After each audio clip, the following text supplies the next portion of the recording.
नमस्कार दोस्तों, आपका फिर से स्वागत है मेरे YouTube channel SS GK study में। आज मैं आपके लिए लाया हूँ लूसेंट सामान्य ज्ञान का 2000 प्लस प्रश्नों का सीरीज। ये मेरा पांचवा सेट होगा। 2000 प्रश्नों के सीरीज में ये पांचवा भाग होगा। अगर आप कोई भी प्रतियोगी परीक्षा का तैयारी कर रहे हैं तो आपने सही वीडियो चुना है। आप मेरे वीडियो पर बने रहें तथा इसको पूरा अंत तक देखें, ताकि आपको कोई भी एग्जाम में जाने से पहले आपको यहाँ पे आपको रिवीजन मिल जाएगा। आपको यहीं से बहुत सारे प्रश्न देखने को मिलेंगे। तो चलिए शुरू करते हैं। आज का पहला प्रश्न रहेगा, सर्वप्रथम किसने कहा कि स्वतंत्रता मेरा जन्मसिद्ध अधिकार है? तो सर्वप्रथम किसने कहा था कि स्वतंत्रता मेरा जन्मसिद्ध अधिकार है? तो कहा थे किसने? बाल गंगाधर तिलक ने कहे थे। किसने कहे थे? बाल गंगाधर तिलक ने। दूसरा प्रश्न है, मोहनजोदड़ो को अन्य किस नाम से भी जाना जाता है? तो मोहनजोदड़ो किस एक अन्य नाम से भी जाना जाता है? Mound of death. Mound of death को क्या बोला जाता है? मृतकों का टिल्ला। याद रखिएगा, मोहनजोदड़ो को मृतकों का टिल्ला कहा जाता है। मोहनजोदड़ो की खोज किए थे किसने? राखाल दास बनर्जी ने। याद रखिएगा, मोहनजोदड़ो की खोज राखाल दास बनर्जी ने 1922 ईस्वी में कब किया था? 1922 ईस्वी में। यह स्थित है सिंध प्रांत के लरकाना जिला में। कहाँ स्थित है? सिंध प्रांत के लरकाना जिला में मोहनजोदड़ो स्थित है, सिंधु नदी के तट पर। तीसरा नंबर प्रश्न है, शाहनामा किसकी कृति है? तो शाहनामा जो है किसकी कृति है? यानी शाहनामा किसने लिखा था? फिरदौसी ने लिखा था। याद रखिएगा, शाहनामा को फिरदौसी ने लिखा था। चौथा प्रश्न है, फतेहपुर सीकरी की स्थापना का श्रेय किसे जाता है? तो फतेहपुर सीकरी की स्थापना का श्रेय जो जाता है किसका जाता है? अकबर को जाता है। पांचवा प्रश्न है, संविधान में संशोधन नहीं किए जा सकते। संविधान में संशोधन किसके द्वारा नहीं किया था? जनमत संग्रह से संशोधन नहीं किए जा सकते। याद रखिएगा, बहुत इंपॉर्टेंट प्रश्न है और हमेशा आता है कि संविधान में बहुत सारा ऑप्शन देगा, इसमें रहेगा संविधान संशोधन नहीं किया जा सकता। तो इसमें आंसर क्या हो जाएगा? जनमत संग्रह। संविधान में संशोधन किस अनुच्छेद के तहत किया जाता है? अनुच्छेद 368। याद रखिएगा, 368 के तहत ही संविधान में संशोधन किया जाता है। छठा नंबर प्रश्न है, भारत में पहली बार राष्ट्रीय आपातकाल घोषित हुआ था। तो राष्ट्रीय आपातकाल कब घोषित हुआ था? 1962 ईस्वी में। राष्ट्रीय आपात घोषित करने का अनुच्छेद है 352। याद रखिएगा, 352 अनुच्छेद 352 के तहत भारत में राष्ट्रीय आपातकाल घोषित किया जाता है। 356 जो है किसका है? राष्ट्रपति शासन से है और 360 जो है वित्तीय आपात से है। 360 जो है वित्तीय आपात से है। वित्तीय आपात अभी तक भारत में कभी नहीं लागू हुआ। आप बताइए, अगर जानते हैं कि भारत के किस राज्य में सर्वप्रथम राष्ट्रपति शासन लागू हुआ था? क्वेश्चन नोट कर लीजिए, भारत के किस राज्य में सर्वप्रथम राष्ट्रपति शासन लागू हुआ था? अगर आप जानते हैं तो कमेंट में बताइए, अगर नहीं जानते तो भी कमेंट करिए, तो ताकि हम आपका जवाब दे सकें। सातवां नंबर प्रश्न है, संविधान सभा ने भारत के संविधान को कब अंगीकृत किया था? तो संविधान सभा ने भारत को कब अंगीकृत किया था? 26 नवंबर 1949 ईस्वी को संविधान सभा ने संविधान को अंगीकृत किया था और लागू किया था कब? 26 जनवरी। याद रखिएगा, 26 जनवरी 1950 ईस्वी को संविधान को लागू किया गया था। कब लागू किया गया था? 26 जनवरी 1950 ईस्वी को। अंगीकृत किया गया था 26 नवंबर 1949 को। संविधान को बनने में कितने दिन लगे थे? 2 वर्ष 11 महीने 18 दिन। याद रखिएगा, संविधान को बनने में लगा समय था 2 वर्ष 11 महीने 18 दिन। आठवां प्रश्न है, हमने विश्व के किस राष्ट्र के संविधान से अपने मूल अधिकारों की संकल्पना ग्रहण की है? तो जो है संविधान का मूल अधिकार किस देश के संविधान से लिया गया है? यूएसए के संविधान से लिया गया है। मौलिक कर्तव्य की बात किया जाए तो कहां से लिया गया है? रूस के संविधान से मौलिक कर्तव्य को लिया गया है। एकल नागरिकता की बात किया जाए तो ब्रिटेन की संविधान से लिया गया है। 9वां नंबर प्रश्न है, यदि राष्ट्रपति का पद खाली हो तो उसे कितने अवधि के अंदर भरना आवश्यक है? तो 6 महीना हो जाएगा। यदि राष्ट्रपति का पद खाली है तो उसे कितने अवधि के अंदर भरना चाहिए? 6 महीना। 10वां नंबर प्रश्न है, राज्यसभा के सदस्य का कार्यकाल होता है। राज्यसभा के सदस्यों का कार्यकाल कितना होता है? 6 वर्ष होता है। राज्यसभा के सदस्यों का कार्यकाल कितना होता है? 6 वर्ष। राज्यसभा में सदस्य बनने के लिए उम्र की न्यूनतम उम्र क्या है? 30 वर्ष है। 30 वर्ष न्यूनतम सीमा किसके लिए है? राज्यसभा के लिए। और लोकसभा के लिए 25 वर्ष। याद रखिएगा, लोकसभा के लिए 25 वर्ष है। अगर आप जानते हैं कि प्रधानमंत्री को बनने के लिए न्यूनतम उम्र सीमा क्या है, तो बताइए, प्रधानमंत्री बनने के लिए न्यूनतम उम्र सीमा क्या है? तो इसका आंसर हो जाएगा 25 साल। फोर्थ स्टेट पद किससे संदर्भित करता है? फोर्थ स्टेट पद किससे संदर्भित करता है? वो है प्रेस से। याद रखिएगा, फोर्थ स्टेट शब्द है प्रेस से संबंधित है। भारत के प्रथम उपराष्ट्रपति कौन है? भारत के प्रथम उपराष्ट्रपति कौन थे? Doctor S Radhakrishnan. याद रखिएगा, डॉक्टर एस राधाकृष्णन भारत के प्रथम उपराष्ट्रपति थे। भारत के प्रथम राष्ट्रपति की बात किया डॉक्टर राजेंद्र प्रसाद थे। भारत के प्रथम प्रधानमंत्री पंडित जवाहरलाल नेहरू थे। 13 नंबर प्रश्न है, रिक्टर पैमाने पर किसको मापा जाता है? तो रिक्टर पैमाने पर किसको मापा जाता है? भूकंप की प्रबलता को रिक्टर पैमाने पर मापा जाता है। 14 नंबर प्रश्न है, भारत में सफेद क्रांति का जनक किसे कहा जाता है? तो भारत में सफेद क्रांति का जो जनक है डॉक्टर वर्गीज कुरियन को कहा जाता है। याद रखिएगा, डॉक्टर वर्गीज कुरियन को सफेद क्रांति का जनक कहा जाता है। 15 नंबर प्रश्न है, भारत के किस राज्य में जनसंख्या घनत्व सर्वाधिक है? तो भारत के किस राज्य में जनसंख्या घनत्व सर्वाधिक है? वो हो जाएगा बिहार। 16 नंबर प्रश्न है, ब्रह्मपुत्र नदी का उद्गम कहां से हुआ है? तो ब्रह्मपुत्र नदी का उद्गम जो है कहां से हुआ है? तिब्बत में मानसरोवर झील के निकट से हुआ है। 17 नंबर प्रश्न है, भारत में कौन सा राज्य सबसे अधिक राज्यों की सीमाओं को स्पर्श करता है? तो भारत के कौन सा राज्य है जो सबसे अधिक राज्य, कौन सा सबसे अधिक राज्यों की सीमाओं को स्पर्श करता है? तो हो जाएगा उत्तर प्रदेश। याद रखिएगा, उत्तर प्रदेश वह राज्य है जो सबसे अधिक सीमाओं को टच करता है। 18 नंबर प्रश्न है, भारत में सबसे लंबा रेलवे जोन कौन सा है? भारत में सबसे लंबा रेलवे जोन कौन सा है? उत्तर रेलवे का सबसे लंबा है। 19 नंबर प्रश्न है, कौन सा कर संघ द्वारा लगाया जाता है और राज्यों द्वारा उगाया जाता है, विनियोजित किया जाता है? तो वो हो जाएगा केंद्र द्वारा लगाया जाने वाला और राज्य द्वारा वसूली करने वाला जो है वो कौन सा है? स्टाम्प शुल्क कहलाता है। क्या कहलाता है? स्टाम्प शुल्क। नेक्स्ट प्रश्न है, तेजाड़िया और मंदाड़िया वाणिज्य के किस पहलू से संबंधित है? तो तेजाड़िया और मंदाड़िया जो है वाणिज्य के किससे संबंधित है? स्टॉक मार्केट से संबंधित है। इसको क्या कहते हैं इंग्लिश में? Bull and bear. Bull and bear जो है स्टॉक मार्केट से संबंधित है। 21 नंबर प्रश्न है, विश्व स्वर्ण परिषद की रिपोर्ट के अनुसार कौन सा देश स्वर्ण का सबसे बड़ा उपभोक्ता है? बताइए, विश्व स्वर्ण परिषद की रिपोर्ट के अनुसार कौन सा देश स्वर्ण का सबसे बड़ा उपभोक्ता है? तो हो जाएगा भारत। स्वर्ण का सबसे बड़ा उपभोक्ता जो है भारत है। हार्ड करेंसी का क्या अर्थ है? रखिए, बहुत ही इंपॉर्टेंट प्रश्न है। हार्ड करेंसी किसको कहा जाता है? तो याद रखिए, वह मुद्रा जिसकी आपूर्ति मांग की अपेक्षा कम हो, उसका हार्ड करेंसी वह होता है जिसकी आपूर्ति जो है मांग की अपेक्षा कम हो, उसे क्या कहते हैं? हार्ड करेंसी कहा जाता है। 23 नंबर प्रश्न है, भारत रत्न पुरस्कार पाने वाले प्रथम भारतीय कौन थे? तो भारत रत्न पुरस्कार पाने वाले जो प्रथम भारतीय थे किसने थे? डॉक्टर सर्वपल्ली राधाकृष्णन। जो भारत रत्न की शुरुआत हुई थी देने के लिए भारत में सबसे प्रथम मिला था भारत को 1954 ईस्वी में। कब हुआ था? 1954 ईस्वी में मिला था। किसको? 3 आदमी मिला था, डॉक्टर सर्वपल्ली राधाकृष्णन, सी राजगोपालाचारी और सीवी रमन। याद रखिएगा, 3 भारतीय को मिला था भारत रत्न पुरस्कार पाने वाले जो 1954 में दिया गया था, वो 3 आदमी को मिला था, डॉक्टर सर्वपल्ली राधाकृष्णन, सीवी रमन और सी राजगोपालाचारी को मिला था। 24 नंबर प्रश्न है, भारत का राष्ट्रीय बाघ कौन सा है? भारत का राष्ट्रीय पशु कौन सा है? याद रखिएगा, भारत का जो राष्ट्रीय पशु है कौन सा है? वो बाघ है। इसका वैज्ञानिक नाम क्या है? Panthera Tigris. याद रखिएगा, पैंथेरा टाइग्रिस जो है इसका वैज्ञानिक नाम है। 25 नंबर प्रश्न है, भारत में सबसे पहले सूर्य किस राज्य से निकलता है? भारत में सर्वप्रथम सूर्य जो निकलता है किस राज्य से? अरुणाचल प्रदेश से निकलता है। अरुणाचल प्रदेश में सबसे पहले सूर्योदय होता है।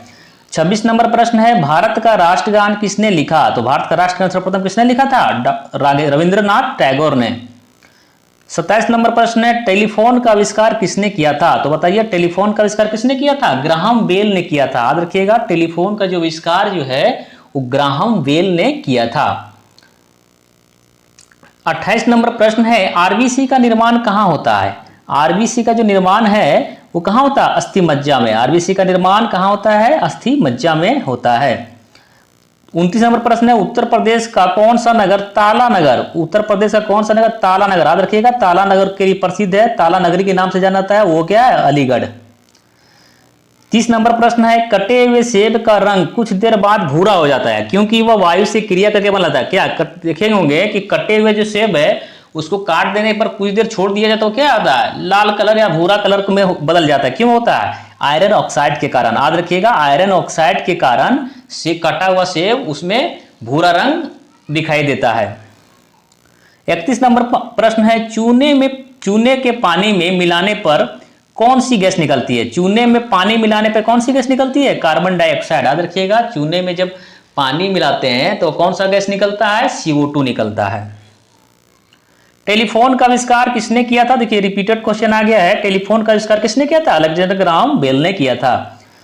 33 नंबर प्रश्न है, लौह पुरुष किस महापुरुष को कहा जाता है? लौह पुरुष किस महापुरुष को कहा जाता है? लौह पुरुष जो है कहा जाता है, किसको कहा जाता है? सरदार वल्लभ भाई पटेल को लौह पुरुष के नाम से जाना जाता है। कागज का आविष्कार किस देश में हुआ? कागज का आविष्कार किस देश में हुआ? चीन में हुआ था। याद रखिएगा, 6ठी शताब्दी ईस्वी पूर्व में कागज का आविष्कार चीन में हुआ था। सोडा वाटर में नींबू का रस डालते हैं तो बुलबुले निकलने लगते हैं, क्योंकि इसमें क्या होता है यार, इसका गुण क्या होता है? क्षार होता है, इसीलिए यार बुलबुले निकलने लगते हैं।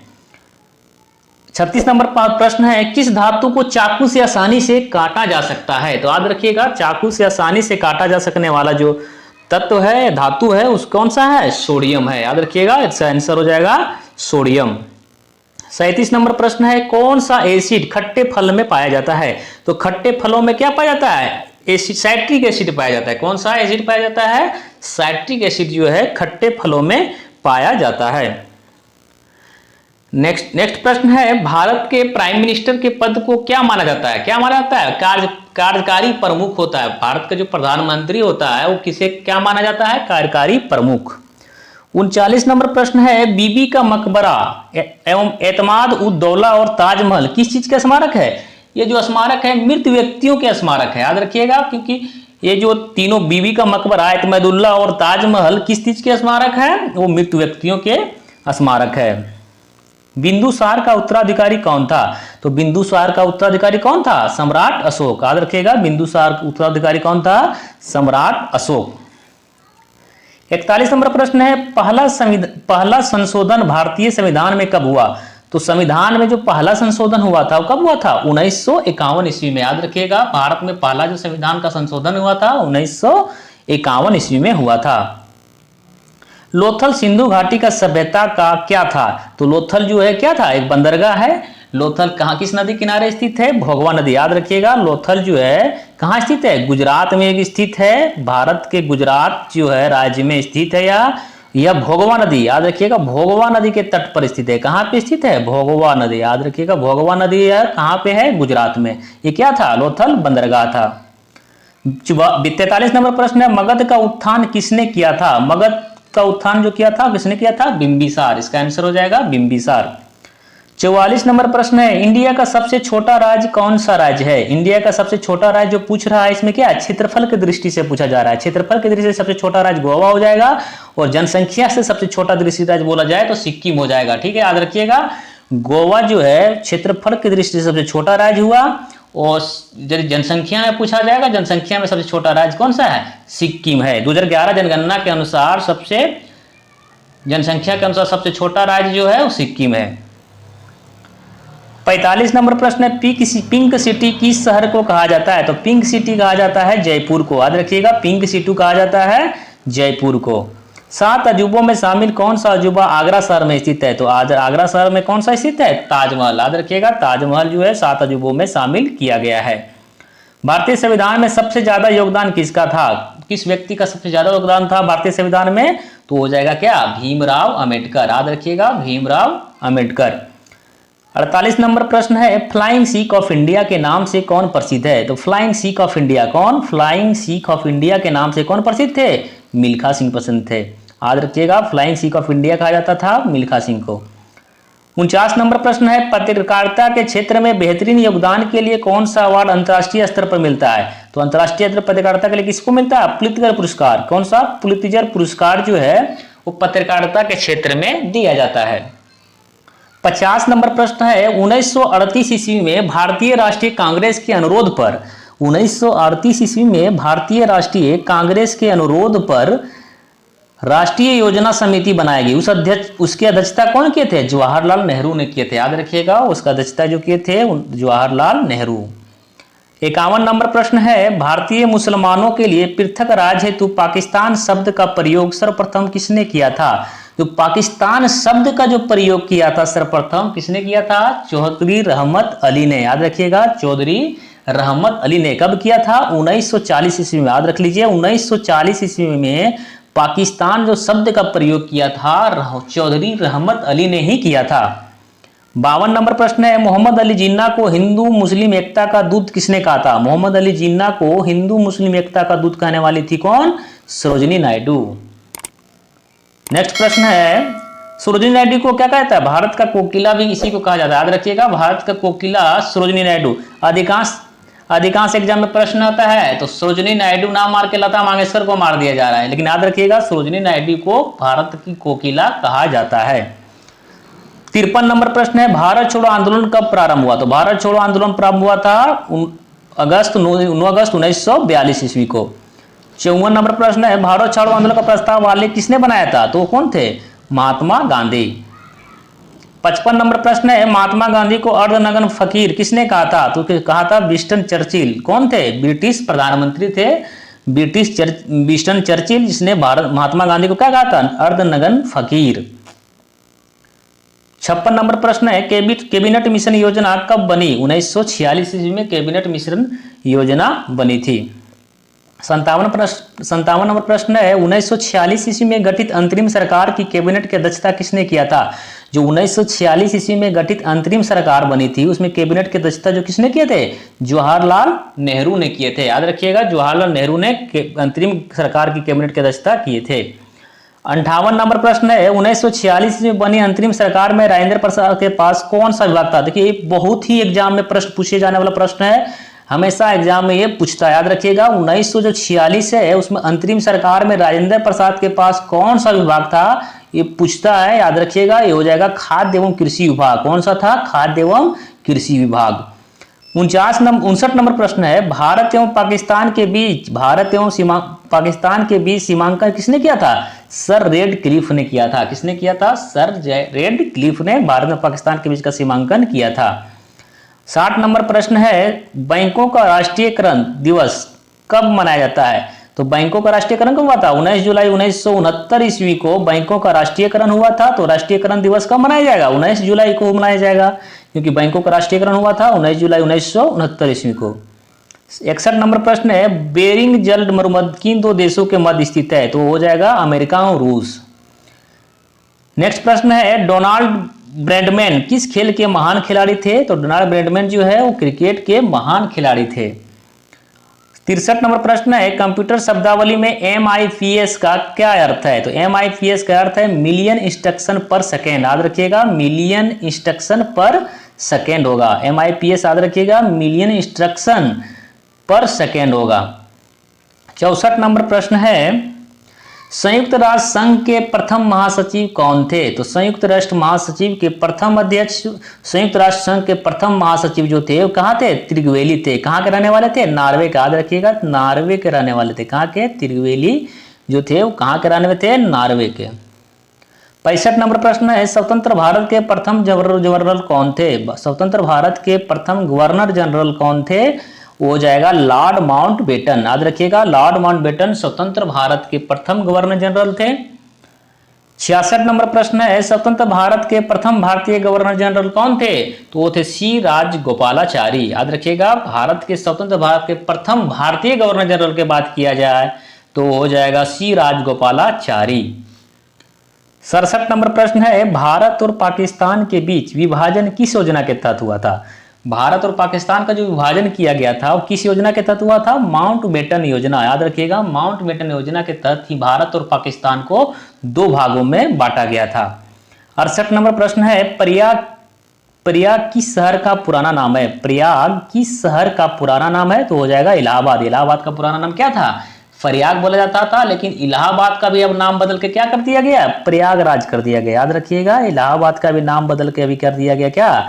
प्रयागराज। नेक्स्ट प्रश्न है, भारत के किस राज्य में पवित्र तीर्थ स्थल अमरनाथ स्थित है? भारत के किस राज्य में पवित्र तीर्थ स्थल अमरनाथ स्थित है? तो हो जाएगा जम्मू कश्मीर, याद रखिएगा, जम्मू कश्मीर में ही अमरनाथ तीर्थ स्थल स्थित है।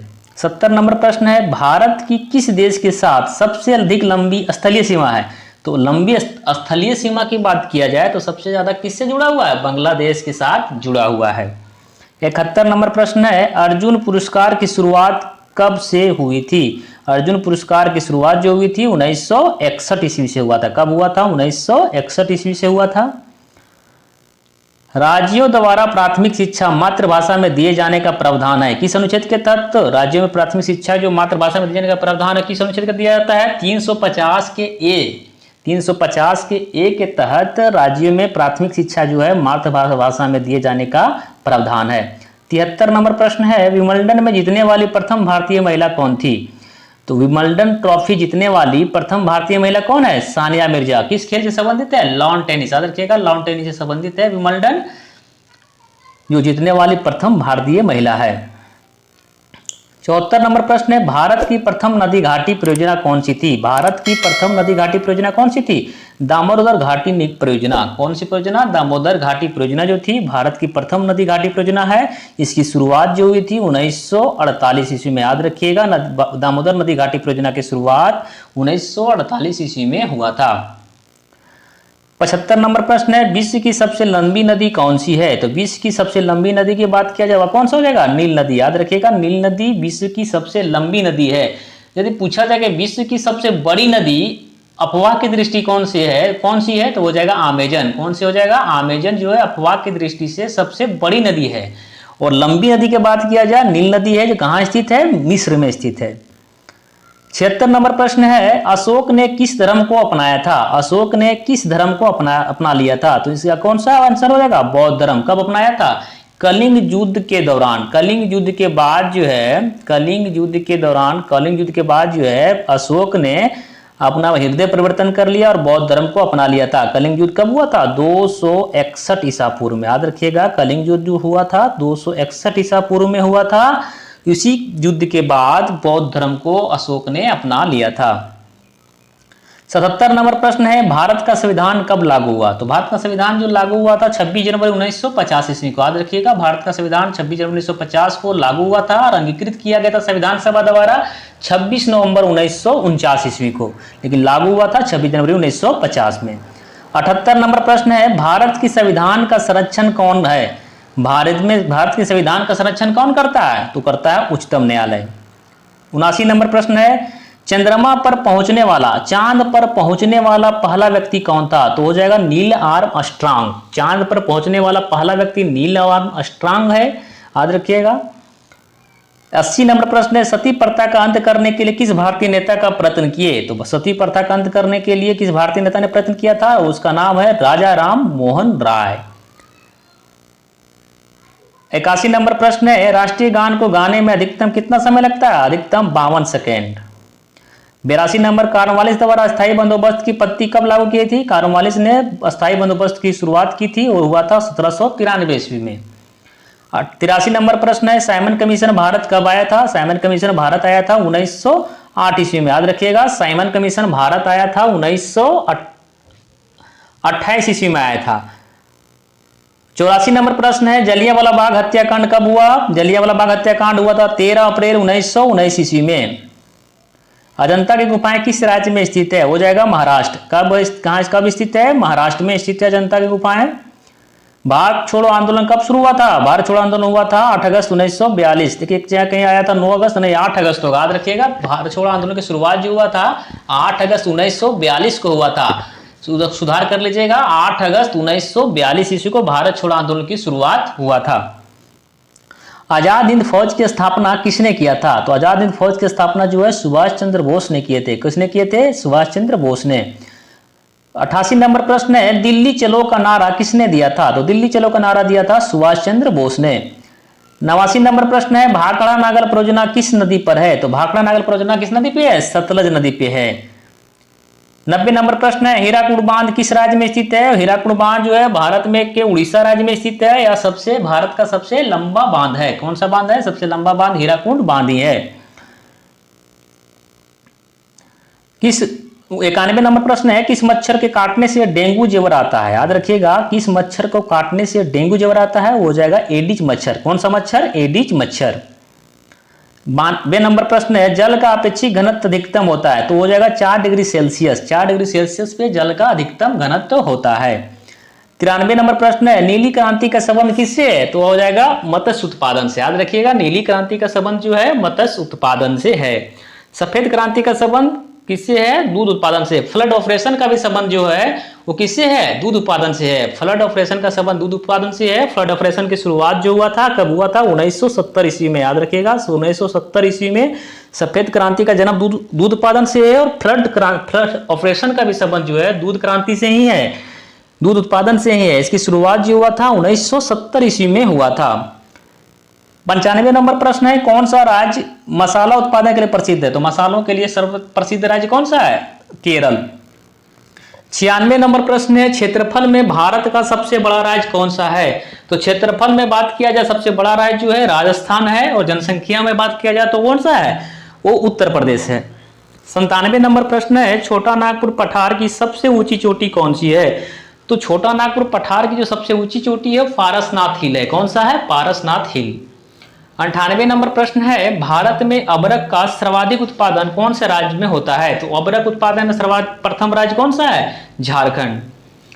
99 नंबर प्रश्न है, मदर टेरेसा का जन्म कहाँ हुआ था? तो मदर टेरेसा का जन्म जो हुआ था कहाँ हुआ था? अल्बानिया में।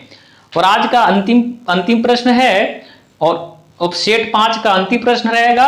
100वां नंबर प्रश्न है, भारतीय सशस्त्र सेनाओं का प्रमुख सेनापति कौन होता है? तो भारतीय सशस्त्र सेनाओं का प्रमुख सेनापति कौन होता है? वो होता है राष्ट्रपति। चलिए, वीडियो कैसा लगा? अगर वीडियो आपको अच्छा लगा हो तो लाइक कर दीजिए। तो मेरे चैनल पे आप पहली बार आए हैं तो चैनल को सब्सक्राइब कर लिए, ताकि आपको इस प्रकार से वीडियो मिलता रहे। चलिए, मिलते हैं आपको नेक्स्ट वीडियो में, तब तक के लिए धन्यवाद।